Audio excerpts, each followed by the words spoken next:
Aku boleh nggak memberikan Boleh. sedikit catatan Boleh. catatan akhir? Boleh dong. Tadi Silakan Bang Taufan waktunya. Oke, baik.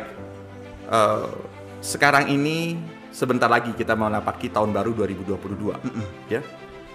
Tantangan pariwisata Indonesia masa depan itu pertama menurut saya memastikan bahwa Indonesia di dalam persaingan pariwisata global tidak berhenti di angka 40, urut nomor 40. Tetapi dia berbicara tentang bagaimana masuk ke 20 besar.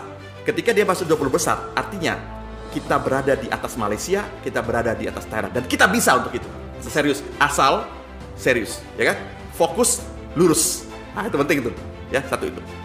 Dari 40 menuju 20 tantangan.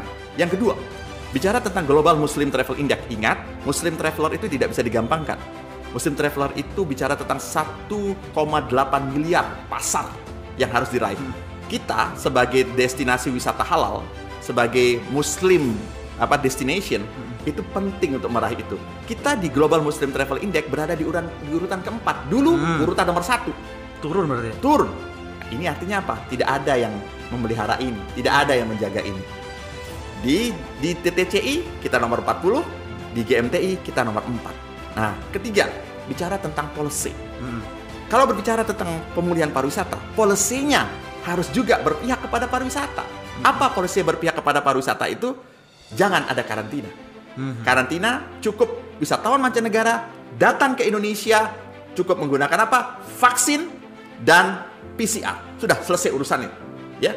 Terus yang kedua, wisatawan domestik tidak ada lagi PPKM. Itu penting. Jadi bicara policy. Yang keempat adalah bicara tentang lifestyle.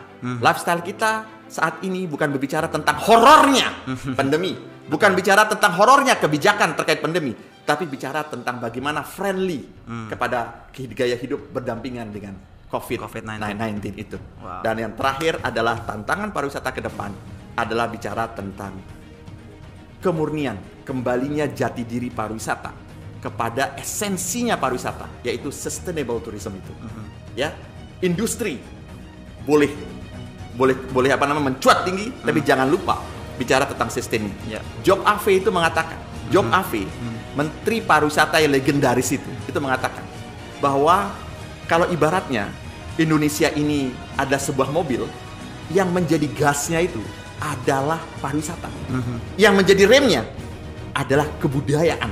Nah, kemampuan pemerintah, kemampuan kita semua di dalam menjaga rem dan gas itu harus berujung kepada kesejahteraan masyarakat. Jadi pariwisata jangan hanya menguntungkan industri semata, tapi pariwisata juga menghadirkan kesejahteraan buat masyarakat. Itulah adalah catatan akhir tahun pariwisata.